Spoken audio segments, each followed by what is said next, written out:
Hi, I'm Yaakov Katz, and welcome to the Jewish People's Podcast by JPPI.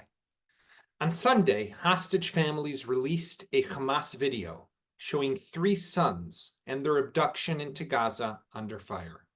It showed the early morning hours of October 7, as hostages Hersh Goldberg-Polin, Or Levy, and Elia Cohen were shoved, bloodied and terrified, onto the flatbed of a pickup truck, with Hamas terrorists towering over them yelling Allah Akbar, God is great, as their assault rifles pointed high into the sky as the truck barreled down a one-lane road into the Gaza Strip, where Hersh, Or, and Ilya remain so many days later. On today's episode, we're going to look at how can this story stay alive in the international media? How can we ensure that attention is not lost? After 10 days for a story, this is difficult, all the more so after 265 days, where we are right now. To get some insight, I speak on the episode with Matt Krieger, CEO and founder of the Gova 10 strategic communications and public policy firm in Israel, who since October 7th pretty much has been working closely with Rachel and John Goldberg-Polin to tell their story and the story of Hersh, their son, to the world. I'm then joined by two JPPI fellows, Alona Chagai Frey and Noah Slepkov, to talk about the struggle in Israel to get a hostage deal and for the Netanyahu coalition to prioritize it. Both have done research on the issue. Noah has conducted polling gauging the public support for a deal, while Alona has studied the sexual abuse of the hostages taken to Gaza. Let's begin. Matt Krieger, it's great to have you with the JPPI podcast. Thank you so much for joining us. Thank you for having me. So you've been running for almost now 9 months or 265 days, as it says on your shirt, in running the campaign for the media together, in partnership with the Goldberg-Polins, with Rachel and John, for the release of their son Hersh, who has been in Hamas captivity ever since October 7th, just this past week. Has to mention that the president of Israel released that video, which was captured. I don't know how recent it was. Maybe you could share with us a bit about that. But the video where really you see Hersh as well as a couple of the hostages who were taken on October 7th. You see Hersh getting into the back of the pickup truck, holding his bloodied arm, which we've seen in the video that came out just a few weeks ago of him, that obviously he no longer has that part of his arm. But he did receive some medical care. So before we get into the specifics nowadays, I'm curious how you found yourself in this role of really trying to spearhead the efforts to make sure that this issue doesn't leave the attention of the media. Sure. So thank you again. So, I mean, we really go back to the night of October 7th, that Saturday night, right after everyone sort of initially digesting the news of what happened that day. I think the very next piece that many people were thinking about was, well, what can we do, right? What can anyone do? And so I had a call with my team the next day, that Sunday. And we were supposed to meet in person. We canceled that. So we did a call over Zoom with everybody from my company. And we were just discussing and brainstorming, well, what can we add or what can we offer and how can we help? Right. I think everybody felt this urge right after October 7th to do whatever we can to help Israel, to help the people, to help, the country.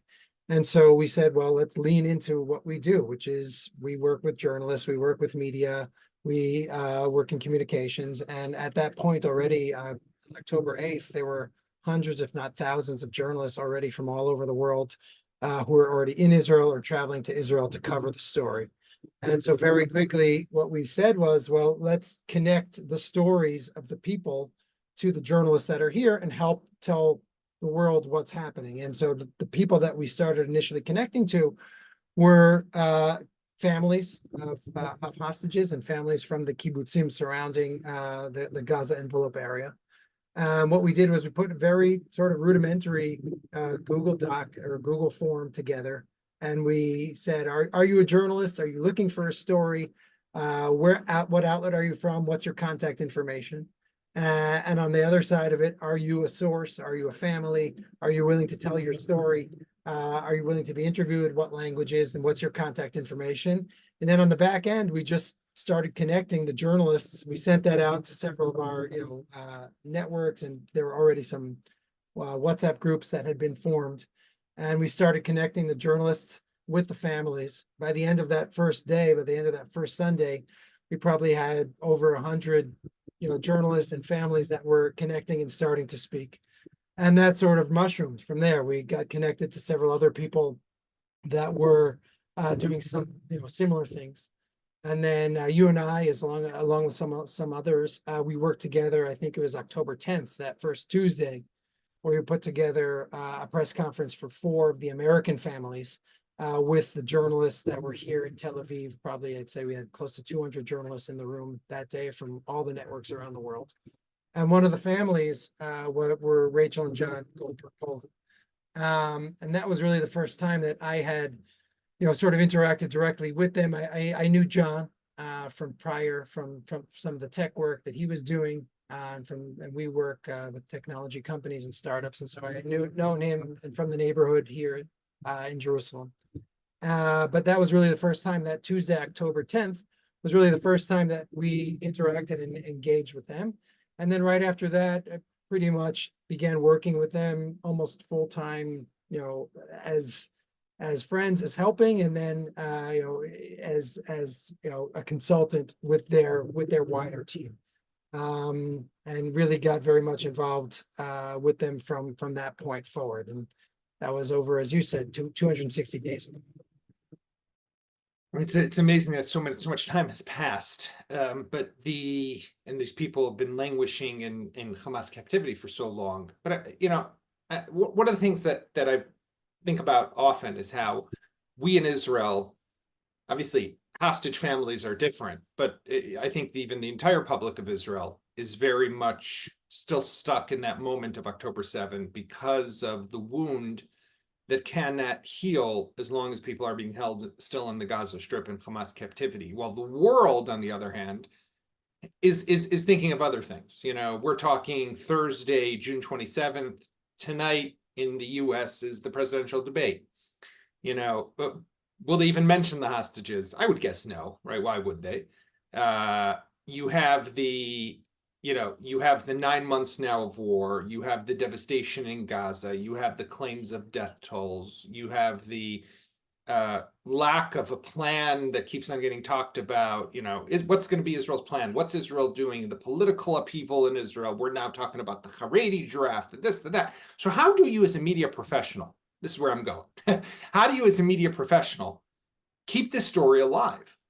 And keep it interesting and keep it relevant and get Rachel and John on those TV shows, being able to get them interviewed and get people's, because that's what is the, maybe go back a step even. What's the objective? Yeah. And then how do you get the interest? Yeah. Well, I think the objective is very clear. We need the world to continue telling the story. We need the world to continue to be engaged. And I think from their point of view, Rachel and John made a decision very early on. They've said this numerous times, that once they knew he was badly wounded, and once they knew that it would be effective and helpful for the world to know that he is American, an American Israeli, they completely leaned into, well, we need everybody and anybody to tell this story, and we need the world to act on what happened. And I think it would be hard to imagine, I think early on a journalist asked Rachel, well, when you're taping, I see you taping the number and it's 2 digits. Well, what are you going to do when that number, gets to 3 digits? And I think both of them were like, what are you talking about? There's no way this number is going to get, we're not going to get to 100 days. That's not going to happen. We're going to get a deal done. We're going to get our son home. And here we are well over 200 days on the way to 300 days. And we're still here. And I think that question of, well, how do we continue telling the story is one that I've been worried about from the very beginning. I think it was very clear, like Israel had a window of sympathy from the world, and that window was going to stay open for a short period of time, and it was going to start closing very quickly as soon as Israel started fighting back. Right? I think everybody was aware of that, and the hostage families and those who were working around the hostage families in terms of especially communications we're very much aware of that. And we did a trip back in October, the very beginning, it's probably like day 18, where Rachel spoke at the United Nations. And even then, there was a challenge of getting, the right media and getting the journalists to engage. And I knew, well, this is going to be, if this goes on for a long time, it's going to be very challenging to continue to get the engagement. I think luckily what's working, let's say, in my favor from a communications point of view, is that Rachel and John are very engaging and passionate and persuasive speakers, right? I think for them, everybody wants to, or many journalists are wanting to continue to come back to them because of the clarity in which they speak. They speak English at a very high level, which many other families don't have. And their message is very clear. I think another thing that's been important or helpful for them as far as a communications strategy is that they've stayed very apolitical. They don't want to, bash one side or the other or praise one side or the other. All they do is there's one interest that they have, which is to get their son home. But that being said, I think By apolitical, you mean because there are some other families of hostages that there are many families have taken a very strong position against Netanyahu, let's say. Right. Against Netanyahu or against Biden or whoever it is that they're saying, well, you can't get the job done and you're terrible and so on. I think there probably are some families who, this, October 7th was an extension of the protests that they had been participating in around the judicial reform. And this was another, sort of opportunity to protest the current government. I think Rachel and John made a very, sort of decision early on that this is not going to be the approach that they were going to. But you're, Matt, I'm, as the communications consultant and as the guy who's running this ship to some extent, I'm sure you're also listening to the questions and the change of the topics and the way things, so if you think back to, like, obviously, I'm guessing in the beginning to some extent, if I put on a journalist hat for a moment, it's tell us about your son. What was he like? His story.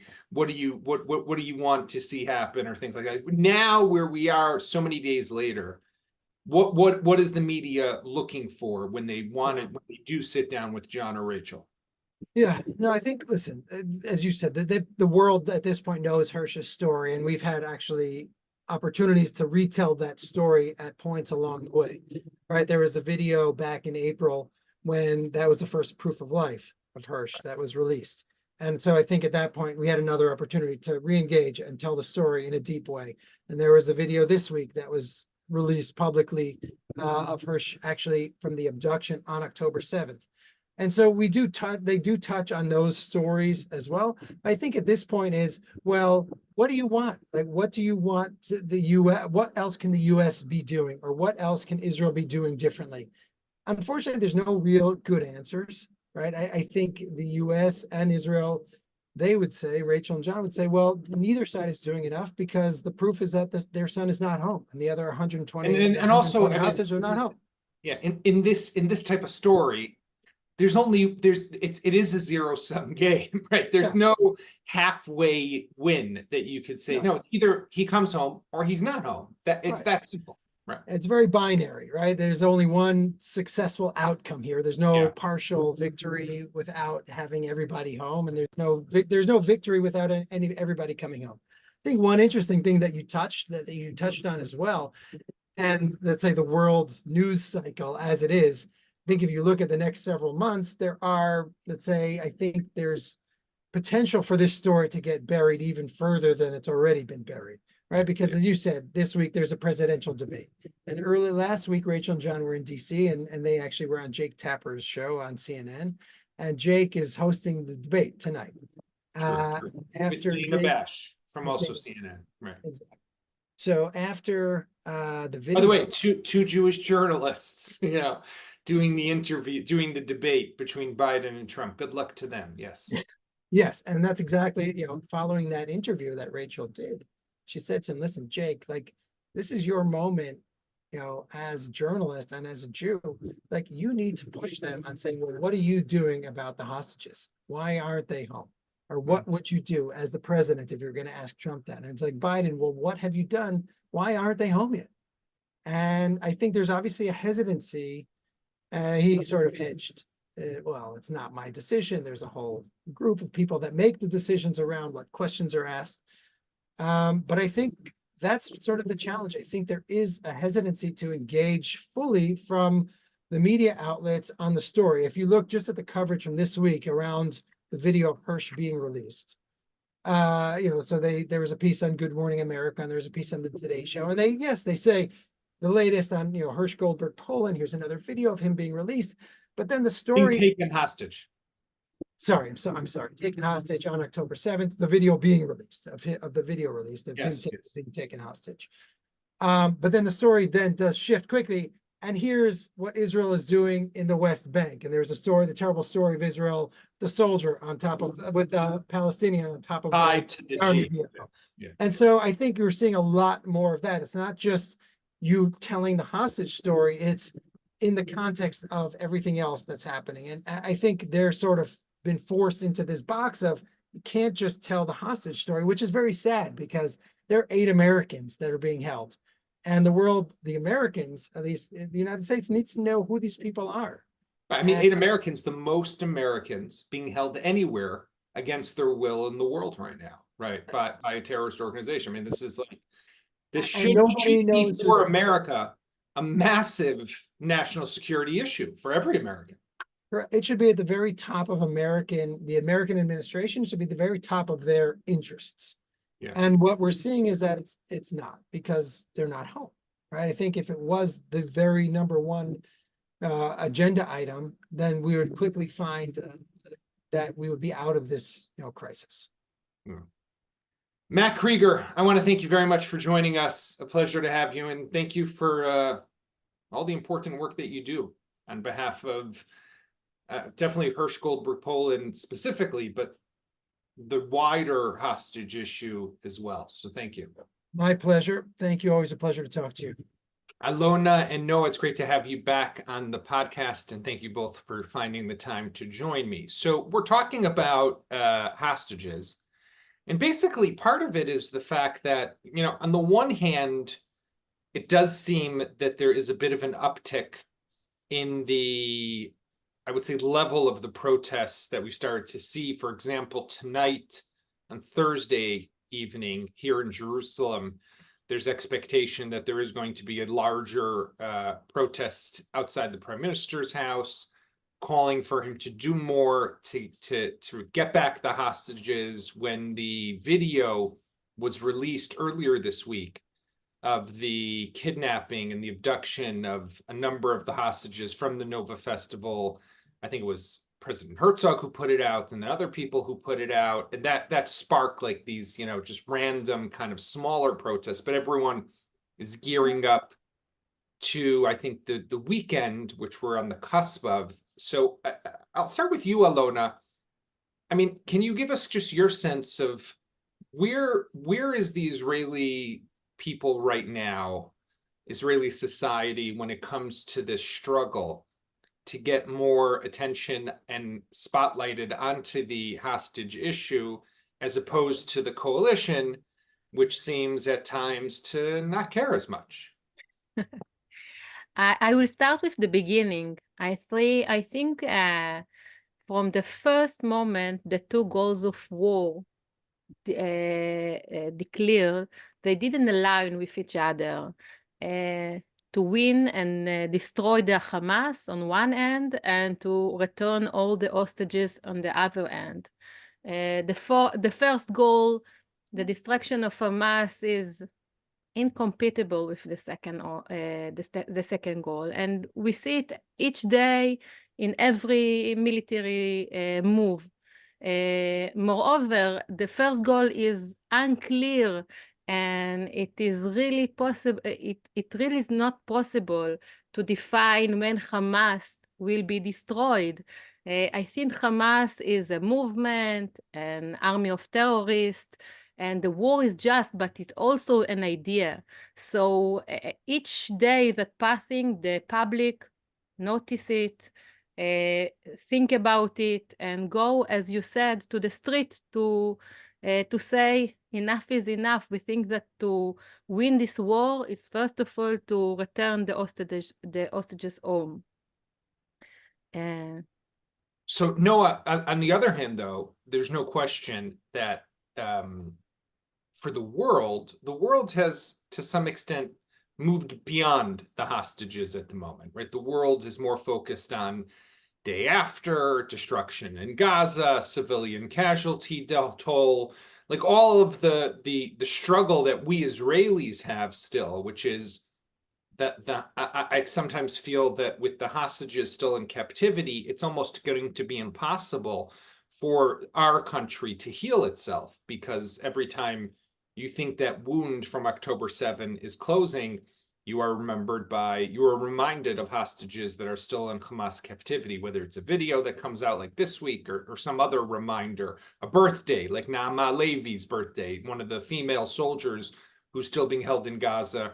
Her father spoke very eloquently Saturday night at the protest in Tel Aviv, marking Naama's 20th birthday. And if you don't remember who Naama is, you definitely will remember the young girl who is taken out of an army jeep that had been stolen into Gaza, and you see the blood on her gray sweatpants, an indication of some sort of sexual assault. Also, her Achilles heels had been cut to prevent her from being able to run away, apparently. So just a real image that is etched in lots of people's minds ever since then. But again, the world sees that. Yes, they feel bad, but overall, there's a lot to feel bad about, and we got to get this war over. I mean, like, how do you feel, Noah, that we in Israel, let's say, are understanding where the world is, and the world is understanding where Israel is? Yeah, I don't think Israel and the world are at the same place. I mean, it's very easy for the world to say, end the war and return the hostages. But they don't literally mean at the same time. They really mean end the war first, and then because the war is over, the hostages will be returned. But in Israel, there is no deal on the table that guarantees us the hostages will be returned when the war is over. And the struggle in Israel is basically a struggle between the side that says deal at any price and the side that says like there's not going to be the deal's not going to be good unless Hamas is defeated.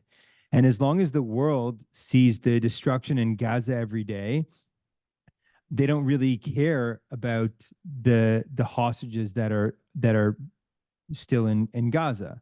And so it's pretty much an intractable conflict in the sense that Hamas is not prepared to give up the only leverage it has over Israel at this point without gaining what it wants, which is to remain the power in Gaza and to continue to govern in Gaza.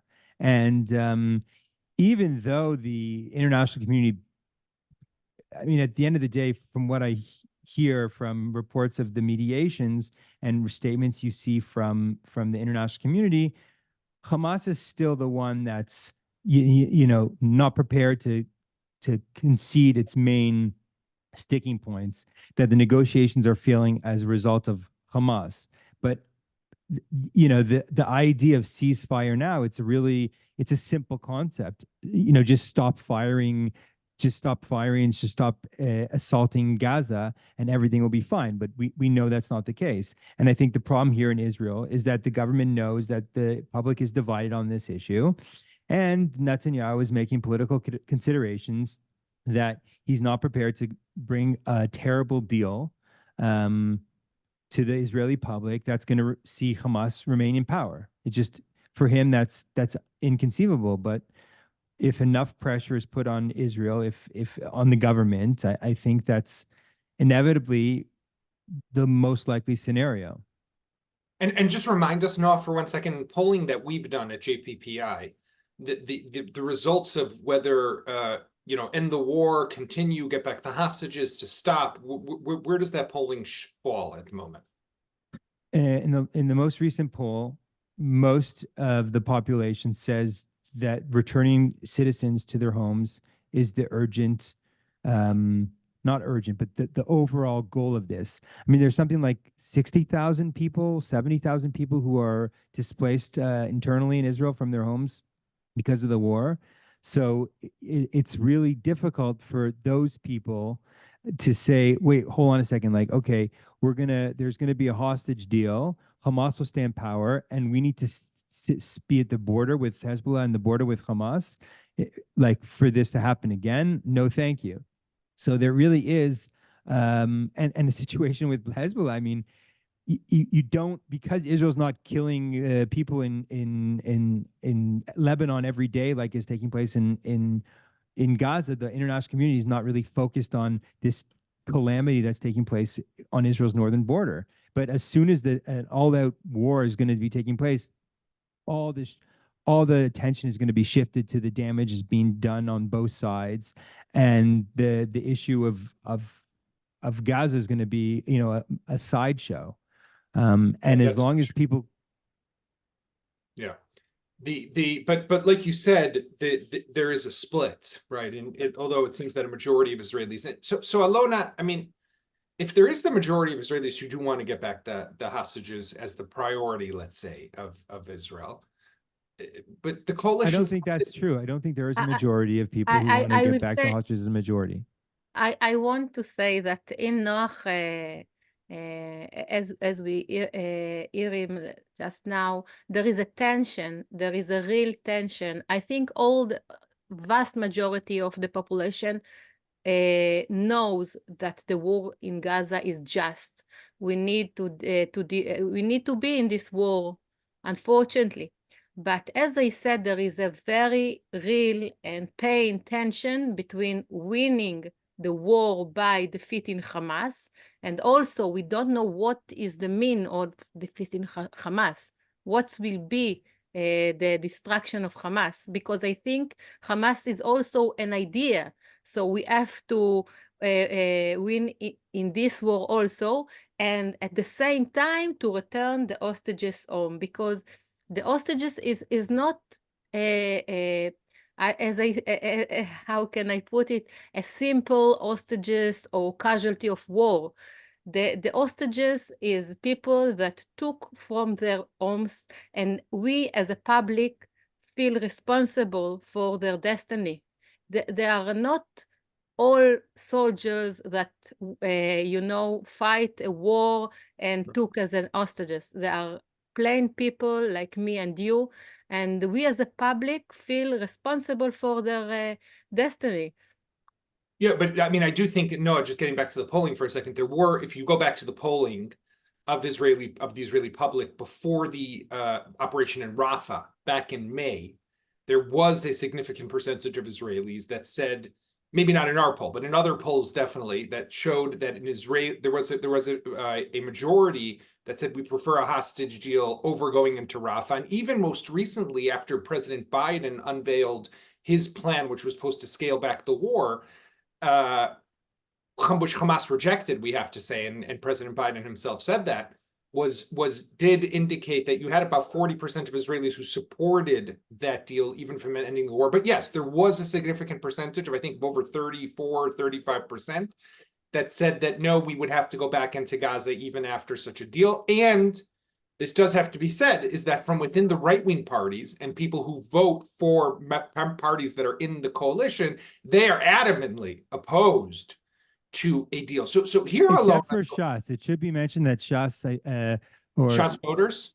No, the politicians in I think Derry was the one who came out and said that That's true.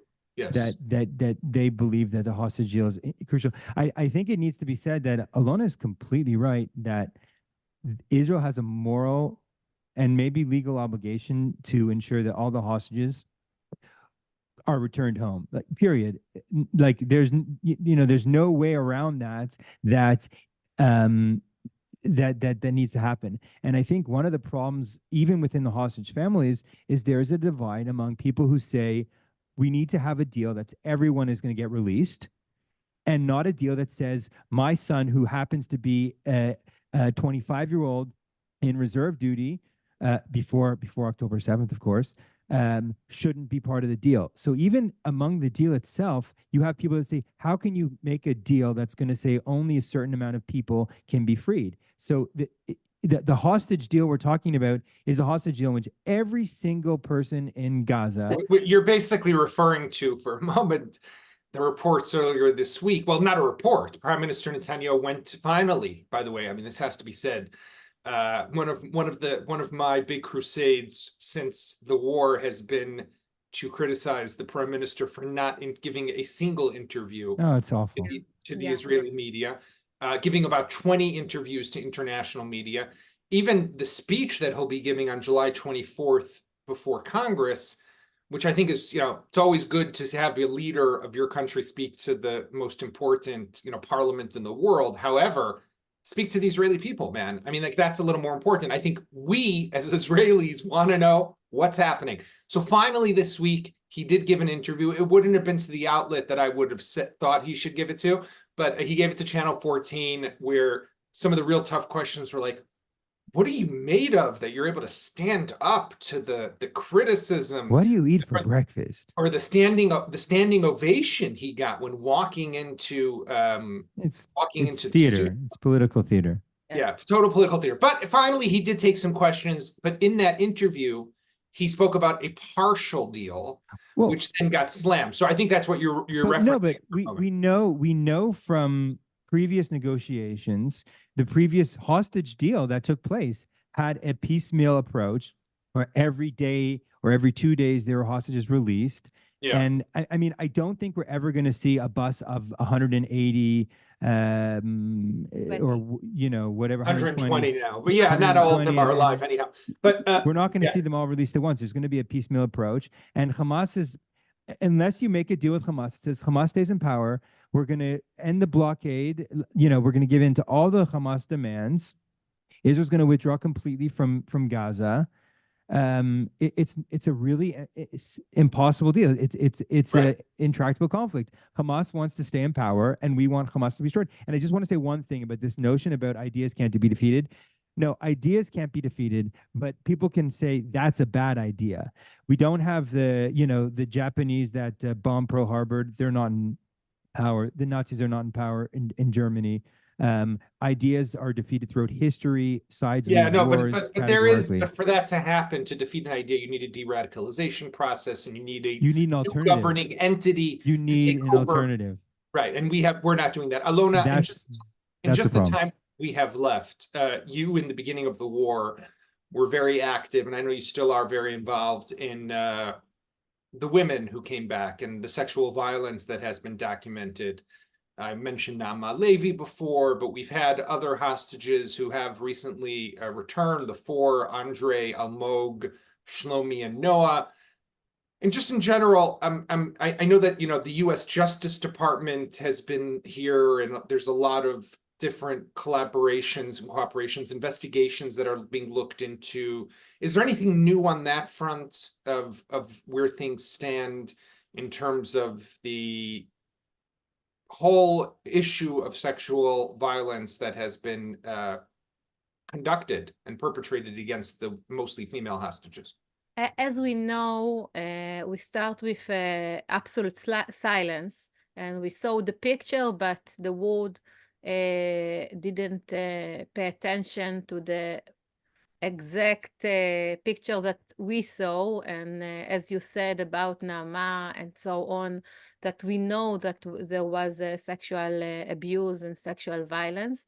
And today, the world still dealing with the casualties and the destruction in Gaza, and about our hostages and our victims, there is very little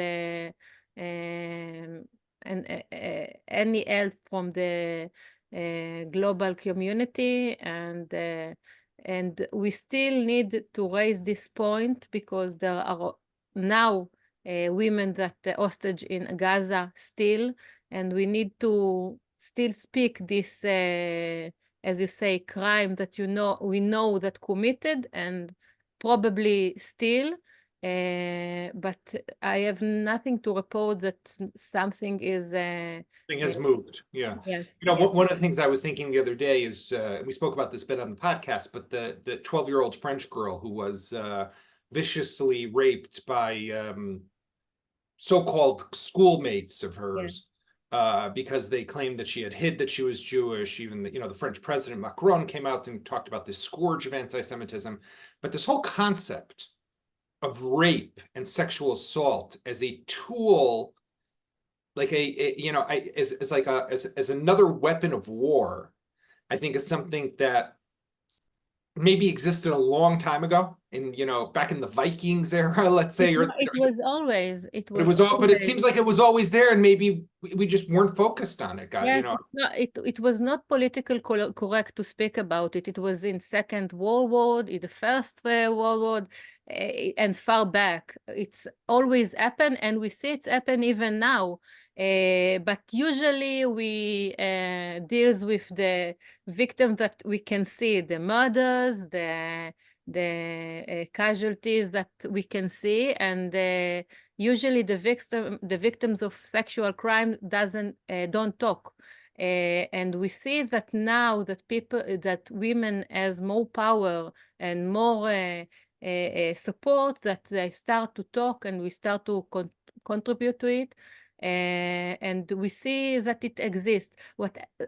As I said before, Hamas is an idea that we need to know how to, we need to think how to destroy it. And also sex as a weapon, it's something that here, and we need to see as how we as a community will destroy it.